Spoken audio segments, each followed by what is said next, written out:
Muy buenas tardes, tengan todos ustedes. Política 2.0, el análisis puntual sobre los hechos más importantes de México y nuestro estado a través de la web.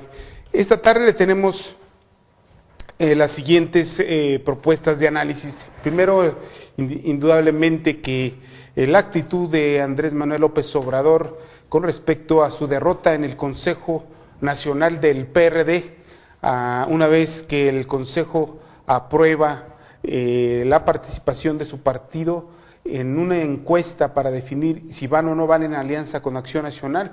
Andrés Manuel solicita permiso por tiempo indefinido.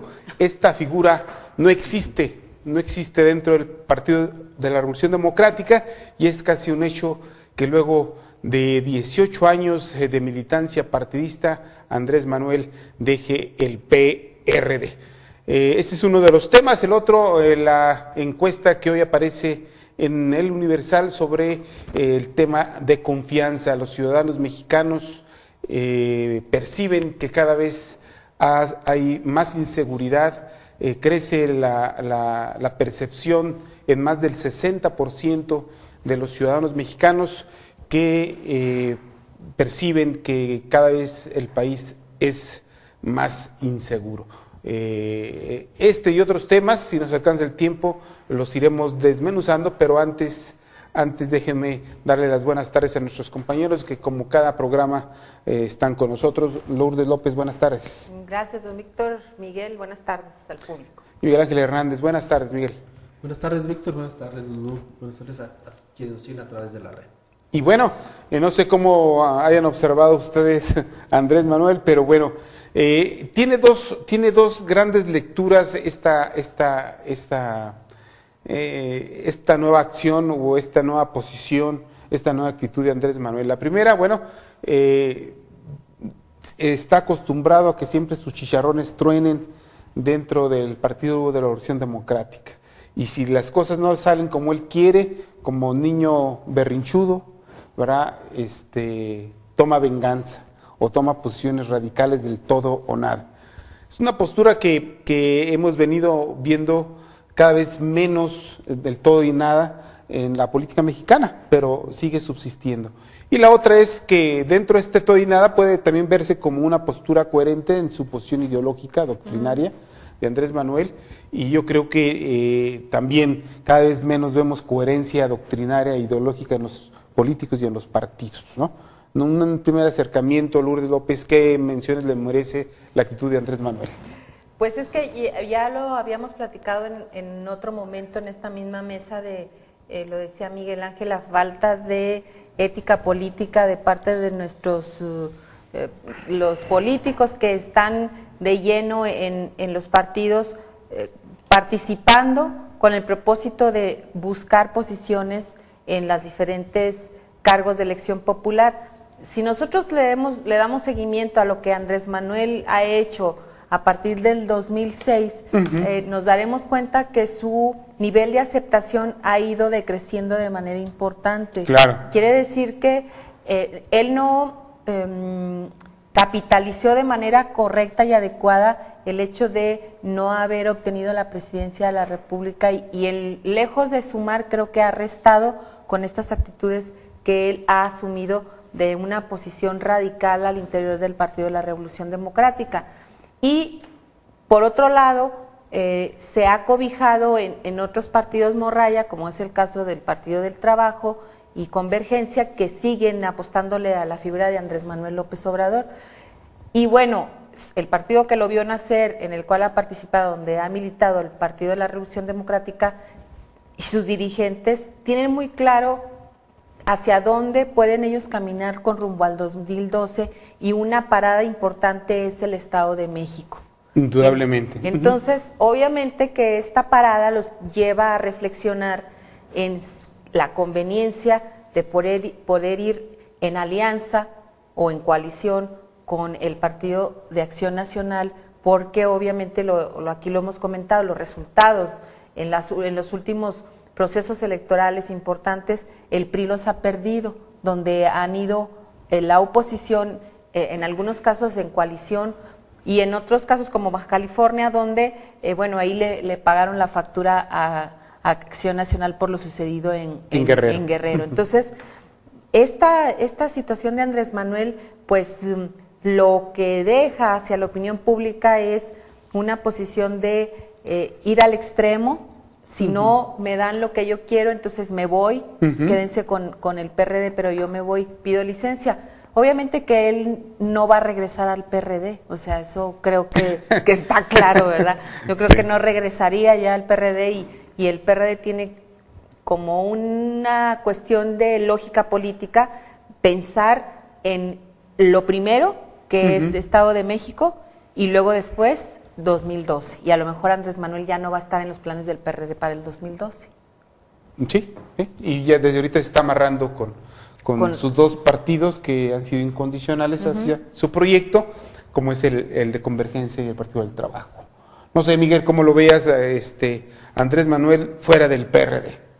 Pues era después de varios años, al menos después del 2006, fue una amenaza constante de Andrés Manuel.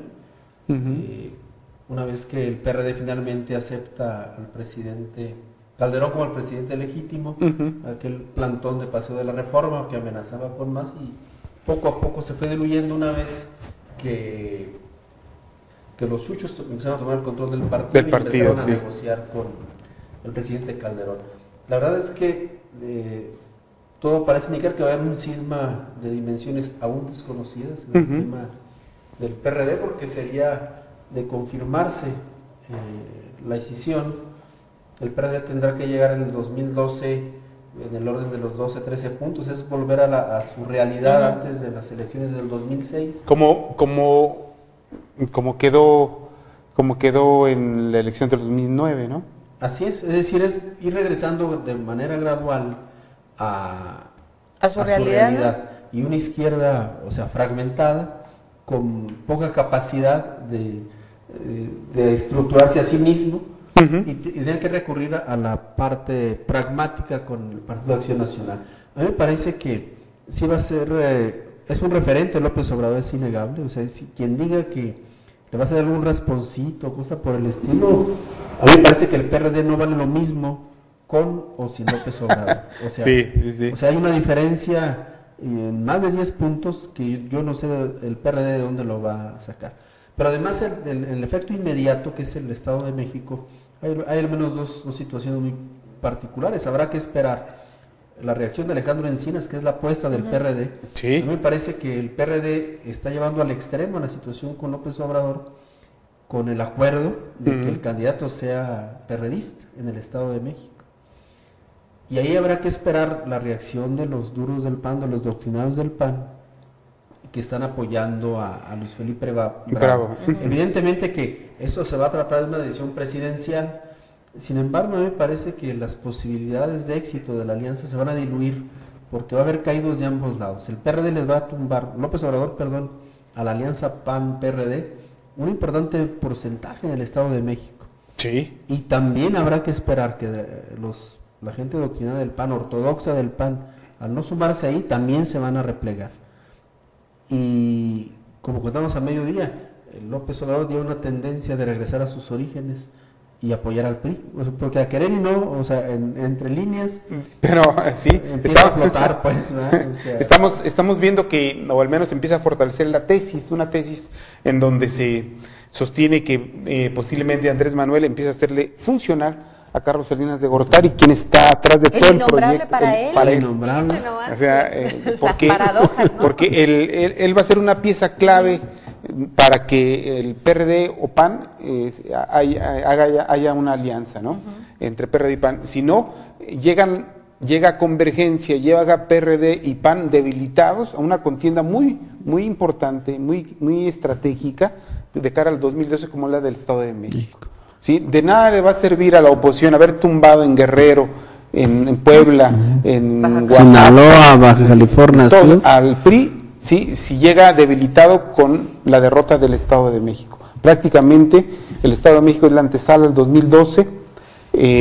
Si la oposición no gana el Estado de México, no va a poder ganar 2012, está claro, va a ser dificilísimo. Entonces, y el culpable históricamente va a ser López Obrador. Aunque hay, perdón, hay algo que habría que analizarlo, pues, dentro del, hablamos de la ética y de la moralidad política de López Obrador. Ese es otro elemento. Pues, ¿hasta dónde esto está siendo real o es parte de un discurso? Hay dos detalles ahí muy puntuales. En Oaxaca no se separó y se hubo alianza con Gabino Cue. Y López Obrador no llegó a ni a amenazar ni mucho menos a romper. Pero el otro dato, aquí ya hay una clara señal de rompimiento, pero la respuesta de Alejandro Encinas es que se queda en el PRD. Y evidentemente hoy publica el Excelsior un análisis del equipo cercano de López Obrador y quien está no sé si tenemos por ahí el análisis que presenta Excelsior. Y de los principales activos, quien está en el primer círculo es Alejandro Encinas. Ajá. Entonces no sé cómo podemos interpretar, o sea, un doble discurso en el caso concreto del Estado de México. O es para presionar, para medir fuerzas, y hay expresiones de verdad también que lamenta la situación de la decisión de López Obrador. No vale el PRD con Ebrard lo mismo sin López Obrador. Ahorita lo que yo iba a comentar, que bueno, esa es una parte importante del asunto de Andrés Manuel, pero obviamente que en esta decisión pues hay muchos factores y personajes que están o se la están jugando de al 2012, y uno de ellos es Marcelo Ebrard, y bueno, es innegable que Marcelo Ebrard es hechura o por lo menos quien le dio la oportunidad en el gobierno perredista pues fue Andrés Manuel López Obrador, ya como parte del equipo de primer nivel, siendo jefe de gobierno AMLO. Ajá. Antes estuvo con Cárdenas, con Cuauhtémoc Cárdenas haciendo algunos trabajos, pero quien realmente le da la posibilidad de trabajo y de acercamiento y de empezar a hacer una carrera en el Distrito Federal fue Andrés Manuel a Marcelo. A Marcelo Ebrard, aunque realmente Marcelo Ebrard hay que recordar es una de las hechuras de Manuel Camacho Solís. Manuel Camacho, Marcelo Ebrard, cuando sale en el 94, cuando sale Manuel Camacho, era su secretario particular, él como jefe de gobierno y después como comisionado por la paz en Chiapas, se va Era titular de medio ambiente de Marcelo. Entonces, gobierno del Distrito Federal con Manuel Camacho Solís. Con Manuel Camacho, y bueno, se salen los dos, ingresan los dos al PRD, y Marcelo Ebrard ha estado creciendo a la sombra de Manuel Camacho Solís. Yo creo que el principal activo ahora como cabeza de playa de Marcelo Ebrard, el primer círculo o su principal asesor es Manuel Camacho. Manuel Camacho ha estado entretejiendo, hay que olvidar, aquí lo que no sabemos realmente es cómo la está jugando Carlos Salinas de Gortari, ¿no? Porque Manuel Camacho fue un activo y un maestro para Carlos Salinas de Gortari antes de pelearse por la presidencia de la República, pero sabemos que en política nunca hay rencores para siempre. La esencia de la política es el pragmatismo, y entonces no sabemos si ahorita lo que está haciendo Manuel Camacho de estar acercando al PRD al PAN a través de los chuchos, ¿sí? Lo esté haciendo por instrucciones de Carlos Salinas o para enfrentarse con Carlos Salinas, ¿no? ¿Por qué? Porque hay un enlace muy interesante entre Manuel Camacho, Diego Fernández de Ceballos y Carlos Salinas de Gortari. Y lo que tú comentas, a mí me parece que sí es clave, porque hay un personaje que no se ve en los reflectores y que quizás atrás del pandero es el que está moviendo el pandero. Efectivamente es Manuel Camacho Solís. No hay que olvidar que Manuel Camacho Solís fue el principal artífice de las alianzas en Durango, en Oaxaca, en Puebla, en Sinaloa y en Zacatecas, pero por el otro lado, por el lado de Monreal, o sea, operando contra Amalia. Sí. Pero hasta el momento es un personaje muy inteligente que López Obrador ni siquiera se ha confrontado con él públicamente. Ya es que crearon una famosa organización política en lugar de aquella fracción de izquierda después del 2006, aquel bloque opositor.